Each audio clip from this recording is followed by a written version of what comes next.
Madame, Monsieur, c'est toujours un réel plaisir pour nous de rester avec vous pour ce magazine culturel Yekolar.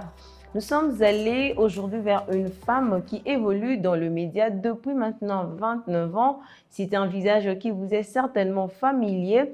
Ce n'est pas aussi pour la première fois que nous la recevons. Elle a toujours quelque chose de particulier à apporter en vue de nous conscientiser davantage.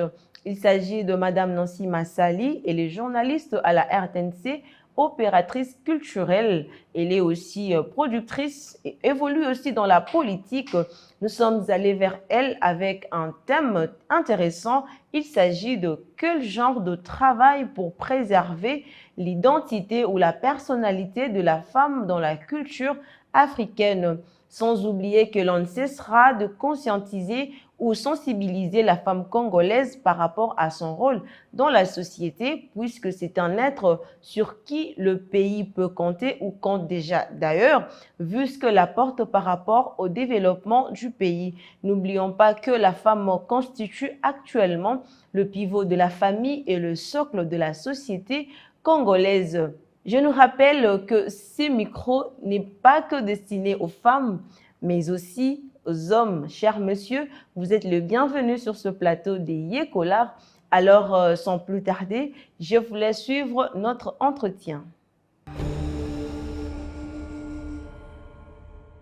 Madame Nancy, comment allez-vous? Tout va bien, merci Mika. J'espère que vous allez bien aussi. Je vais très bien, merci. Gloire à Dieu.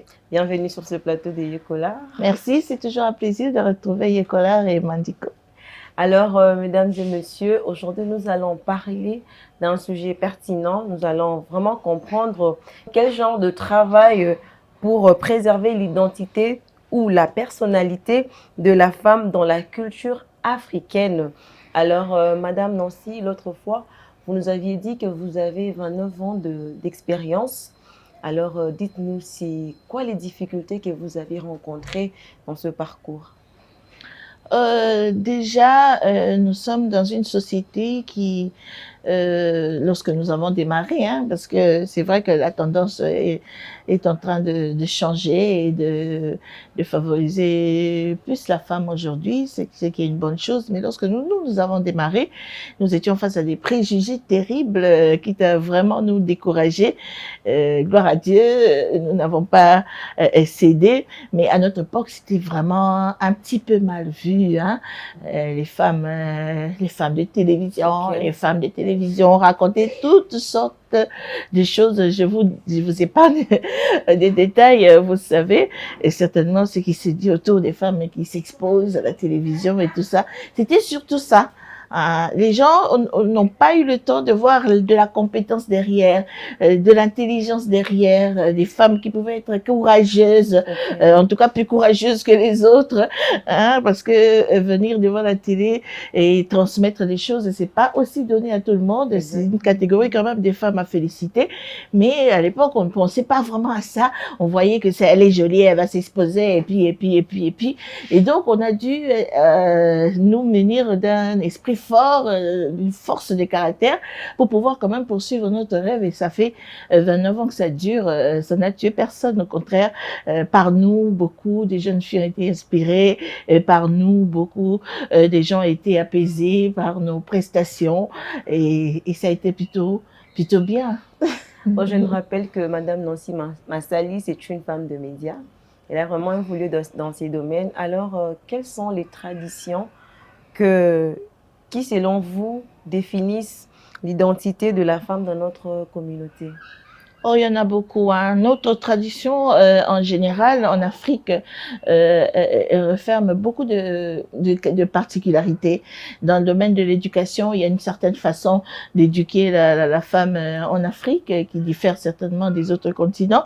Dans le vestimentaire, dans la culture en général, le vestimentaire, la gastronomie, nous avons nos particularités. La jeune fille aussi a été enseignée dans ce sens-là, à perfectionner ses atouts en cuisine. Chez nous, c'est vraiment une tradition. Les filles africaines, en général, lorsqu'elles atteignent un certain âge, elles savent tout préparer, faire à manger.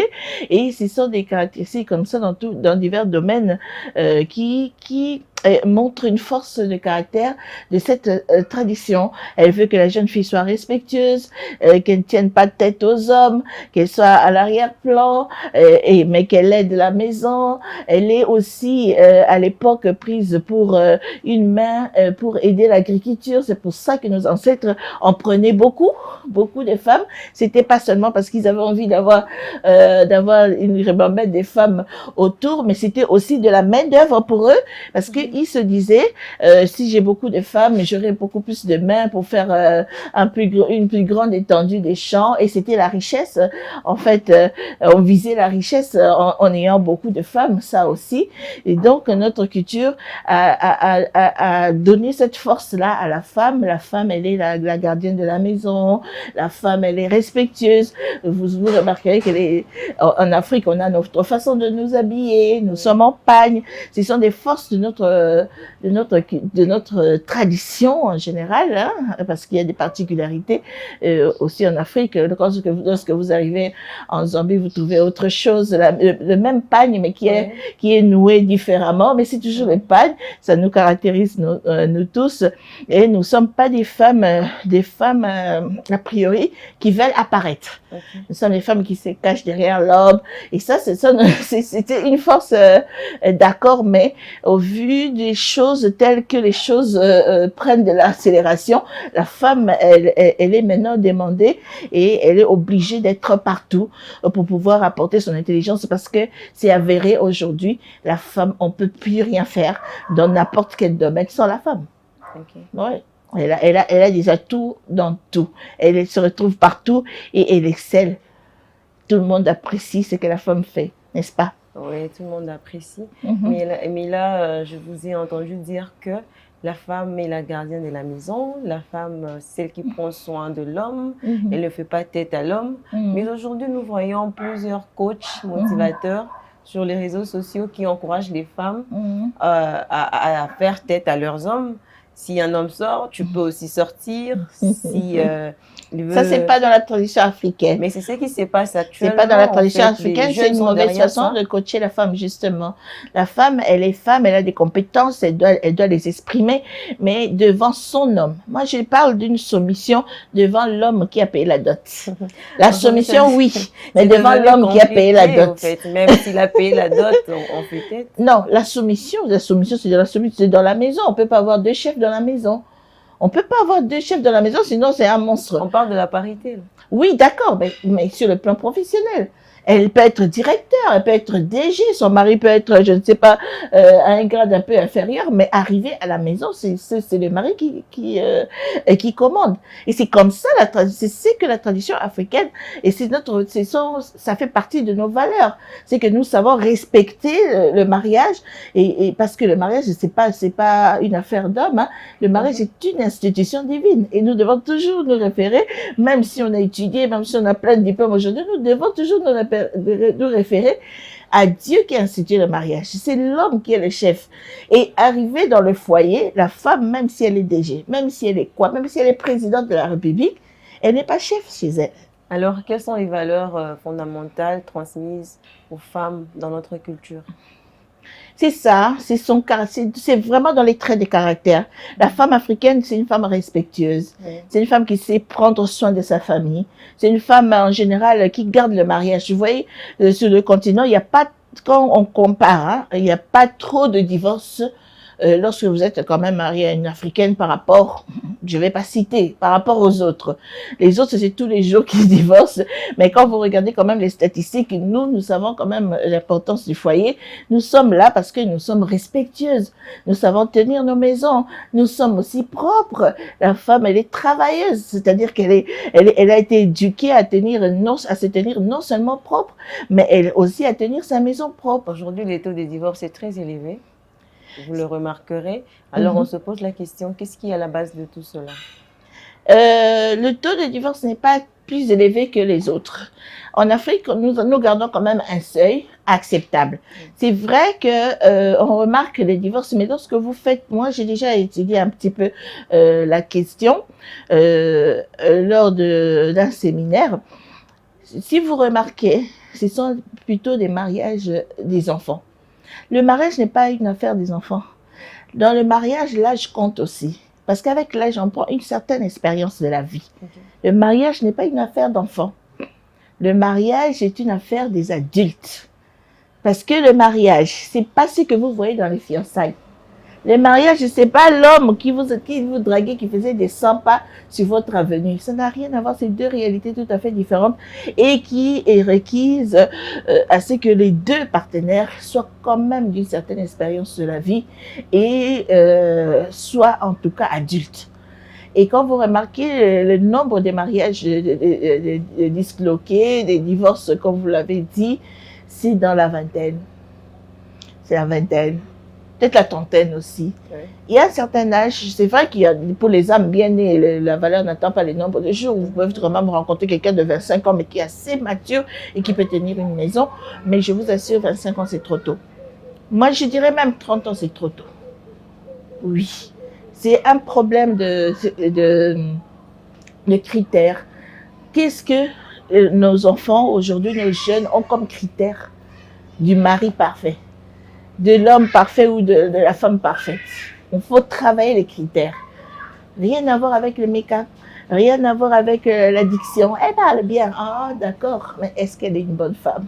Okay. Voilà. Alors là, la responsabilité incombe encore une fois aux parents, surtout aux mamans. Je viens de les citer tout à l'heure, les mamans africaines. Reprenez l'habitude de préparer la jeune fille. Parce que nos mamans étaient préparées dès le bas âge et les familles aujourd'hui doivent reprendre cette responsabilité-là de préparer la jeune fille et la jeune garçon, et le jeune garçon. Les deux, parce qu'un jour, ils seront responsables, un jour, ils seront chez eux. Et c'est au bas âge qu'il faut déjà préparer ces enfants. Vous savez, nous devons toujours nous référer à Dieu. Dieu nous dit, enseigner à l'enfant quand il est petit, quand il va grandir, il ne va pas oublier. Ce que nous avons appris en étant très jeunes, nous avons du mal à l'oublier, même étant adultes. C'est très important, l'âge de la jeunesse, c'est l'âge de l'enseignement, c'est l'âge où nous pouvons inculquer les choses qui vont rester dans la tête des enfants. J'ai rencontré un papa qui m'a dit, je suis passé par des patrons occultistes, mais chaque fois qu'on me proposait d'aller dans leur culte satanique, je me rappelais des enseignements et les codymes. Il ne se rappelait pas des enseignements de son état adulte, mais de les codymes. Ça revenait dans sa tête comme une chanson et ça revenait comme ça et alors il disait non. Okay. Quand il disait à son patron, je vais réfléchir, le lendemain il revient, il dit non, je ne peux pas. Okay. Je ne peux pas toucher à ça. Et il était licencié. Je lui ai dit, calmez-vous. Le Dieu que vous avez honoré, il va aussi vous honorer. Et je vous assure, il a été honoré. Donc, il faut enseigner l'enfant quand il est encore enfant et les jeunes filles, les jeunes garçons, parce qu'ils seront des parents demain. C'est au bas âge. Nous devons reprendre cette tradition-là, justement, de l'Afrique. Nous devons reprendre ça dans tous les tribus de la RDC, par exemple. On enseigne aux jeunes filles, on enseigne aux jeunes garçons à devenir demain des responsables. Il faut qu'on reprenne ça. Okay. Il faut qu'on reprenne ça. Ça, c'est très important. Et c'est ce qui nous fait la différence. C'est ça notre richesse, en fait. Alors, quel genre de travail pour préserver l'identité de la femme africaine? En tout cas, la femme peut tout faire. Hein. Il n'y a pas une catégorie de travail réservé à l'homme ou réservé à la femme. Il y a des responsabilités qui ne permettent pas à la femme de soigner sa maison, de contrôler les enfants. Lesquelles? Mais nous avons des gens pour nous aider. Si vraiment papa et maman sont occupés, le monde n'est pas vidé. Il faut donner du travail aux gens. Vous savez, il y a des gens qui peuvent prendre soin de votre maison même mieux que vous. C'est vrai, vous devez quand même connaître ce qui se passe dans votre maison, mais si vous êtes occupé, si vous êtes obligé d'aller en mission de service, vous n'avez pas 1000 mains, vous n'avez pas 2 têtes. Vous devez faire confiance à une certaine personne qui est outillée et qui peut prendre soin de votre maison en votre absence selon vos directives. Absolument tout. La femme peut tout faire. La femme peut tout faire et sauf rien. Okay. La femme, quand elle est éduquée, elle est préparée, elle peut tout faire. Okay. Ce qui va faire que les gens dénigrent son éducation, c'est ce qu'elle va représenter elle-même au lieu du travail. Okay. Quand vous allez pour travailler, vous commencez à faire autre chose. Vous faites injurer vos parents, vous faites injurer vos familles. Mais quand on revient dans votre famille, on verra que vous n'avez pas reçu cette éducation-là. Okay. Nous devons tout faire pour refléter l'éducation que nous avons reçue de nos mères. Je ne pense pas, il n'y a aucune famille ici Qui va se mettre là à demander à l'enfant de faire n'importe quoi au boulot? Ouais. On nous dit toujours respecter les adultes au boulot, respecter respecter les chefs et faites votre travail correctement. Vous serez rémunéré, vous serez promu. On nous donne ce genre de conseils. Être respectueux. Vous allez au travail, vous n'allez pas faire la prostitution. Ou vous faites la prostitution en tant que métier, si c'est ce que vous voulez. Ou alors, vous allez travailler normalement. Parce que je crois que dans tous les emplois, il y a des job descriptions. Oui. Vous vous attelez à ça. Voilà mon travail dans cette entreprise ici, c'est ramasser les ordures et puis les mettre là-bas en attendant le camion pour évacuer. C'est votre travail, vous ne faites pas autre chose. On vous paye pour ça. Donc, si nous sommes respectueux, dès le bas âge, à la maison, nous le serons même en lieu de travail et nous allons faire respecter nos parents. Alors, quels sont les principaux défis auxquels la femme fait face pour préserver son identité? La femme doit tout faire pour préserver d'abord l'éducation reçue à la maison. Oui. Elle doit tout faire pour montrer aussi au monde qu'elle a été instruite. Elle a été à l'école, comme les hommes, comme les garçons. Elle doit tout faire, se battre d'abord sur le plan de la compétence. Montrer qu'elle est compétente. Qu'on l'apprécie, non pas sur ses formes physiques, mais sur ses compétences. Elle doit mettre ses compétences sur la table. Et puis, et attendre la suite. La femme doit aussi s'améliorer au quotidien et continuellement. Aujourd'hui, le grand défi de la femme, c'est aussi la technologie. Parce que ça va à grande vitesse, c'est à 4G, c'est à 5G bientôt, je ne sais pas si on va aller jusqu'où. Elle doit faire tout pour s'adapter. Parce que l'intellectuel d'hier n'est pas défini comme l'intellectuel d'aujourd'hui. Aujourd'hui, il y a des intellectuels, il y a des intellectuels, bien sûr, mais ce sont des intellectuels qui ont perfectionné, qui ont ajouté la technologie à ce qu'ils ont reçu comme instruction hier. Elle doit s'adapter, cette femme. Elle doit s'adapter. Quand on parle de numérique, elle doit s'impliquer. Elle vendait en ambulatoire. Elle peut changer, elle peut vendre en ligne. Oui. Elle peut élargir son champ de clients. Et elle peut s'élargir comme ça et s'épanouir comme ça. Le grand défi, moi, je pense, devant la femme, c'est de continuellement apprendre et aller à la vitesse, si pas à la même vitesse, mais au moins suivre pas à pas tel que les choses évoluent, surtout en matière digitale. Alors, question ouverte. Partagez-nous une histoire qui illustre votre identité en tant que femme. Moi, Nancy, tout le monde sait que je suis très, très prise de ma culture. Je m'intéresse à l'africaine. Aujourd'hui, vous n'avez pas la chance de voir mes antennes, mais tout le monde sait que j'aime mes antennes. C'est une qualité, c'est une identité purement congolaise, et si pas zaïroise, parce que ça a commencé à l'époque de Zaïre. Et si Mama Bobi Ladawa, femme du grand Mobutu, le roi du Zaïre, était toujours dans les antennes. Qui suis-je pour ne pas faire les antennes? Elle était vraiment derrière la culture pour pouvoir promouvoir ça. Moi, j'aime ça. Moi, j'aime le pagne. Tout le monde sait que j'aime m'habiller en pagne. J'aime garder le côté vestimentaire identitaire de l'Afrique en général et puis de la RDC en particulier. Et je suis parmi les opératrices culturelles de ce pays et qui ont réussi à organiser une activité en faveur de la promotion culturelle qui a réuni tout le pays. Je suis l'initiatrice et la présidente de la kermesse culturelle de l'unité nationale et de la paix. Et un rendez-vous où les anciens transmettaient à la postérité les valeurs de chaque province, de chaque tribu. On était là tous les ans en train d'apprendre à nos enfants, photos à l'appui, images à l'appui, objets d'art à l'appui, ce que représentent nos entités. Les 145 territoires venaient participer à ce grand rendez-vous. C'était télévisé, le monde entier pouvait le suivre. Oui. Donc, s'il y a quelqu'un parmi les gens qui ont lutté pour que la culture de notre pays soit connue et valorisée, j'espère que j'aurai mon nom quelque part. Là, nous comprenons que vous avez vraiment de l'expérience. Ouais. Vous êtes vraiment compétente. Alors, quel conseil donneriez-vous à ces jeunes femmes pour préserver leur identité culturelle, surtout africaine, dans ce monde en constante évolution?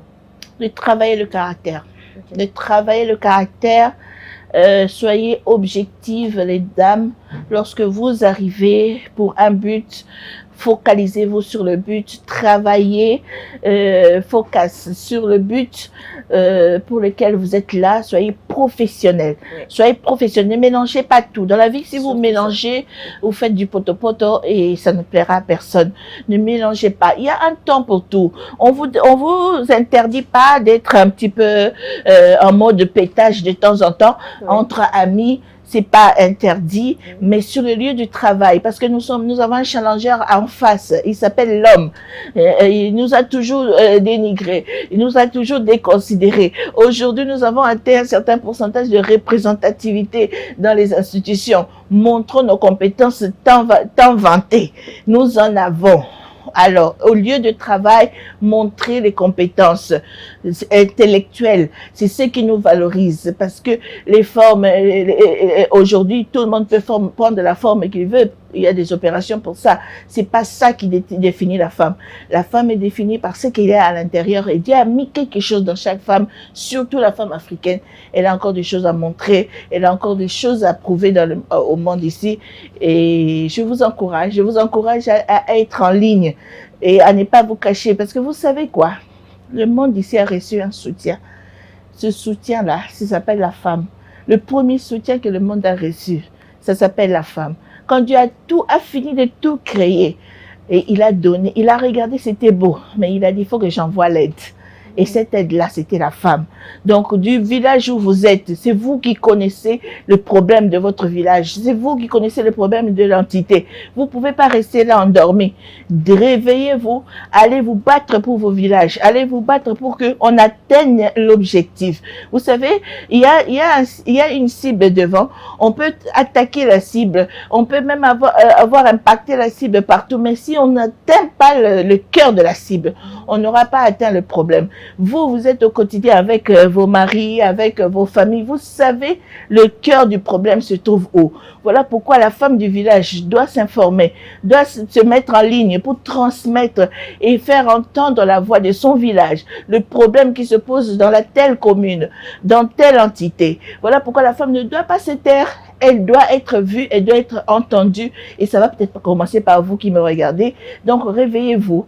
Ne soyez pas en arrière, mais battez-vous pour le caractère, pour que, au lieu du travail, vous soyez la femme qu'on respecte. Alors, comme je l'ai dit au départ, que la femme est vraiment très importante, le pays compte sur la femme. Et alors, je pense que le sujet d'aujourd'hui a éveillé davantage une femme aujourd'hui pour lui permettre d'aller de l'avant pour son épanouissement personnel, pour l'épanouissement de sa famille et pour l'épanouissement de la société congolaise. Mesdames et messieurs, nous sommes déjà à la fin de cette émission. Alors, nous allons demander à notre invité de résumer ce que nous venons de nous dire tout à l'heure. Vous êtes africaine, vous êtes peut-être américaine. Je sais que Mandico est suivie un peu en dehors de nos frontières aussi, parce que vous êtes sur le net.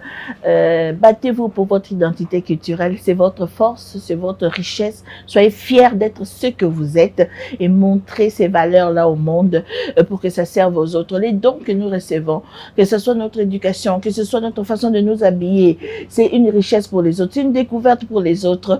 Montrez-vous aux autres, échangez, prenez ce qui est bien chez l'autre et donnez aussi ce qui est bien de chez vous. Montrez notre foufou au monde entier, montrez notre sommet au monde entier. Pourquoi pas? C'est une richesse. On ne sait pas ce que ça peut donner. Ça peut créer de l'emploi, ça peut créer de l'ouverture, des autres opportunités que nous n'avions pas. Ne vous cachez pas, le monde a besoin de vous. C'est déjà la fin de cette émission Yekolar. Alors, merci à vous tous de nous avoir suivis chez vous à la maison. Je nous rappelle qu'il s'agit quel genre de travail pour préserver l'identité ou la personnalité de la femme dans la culture africaine.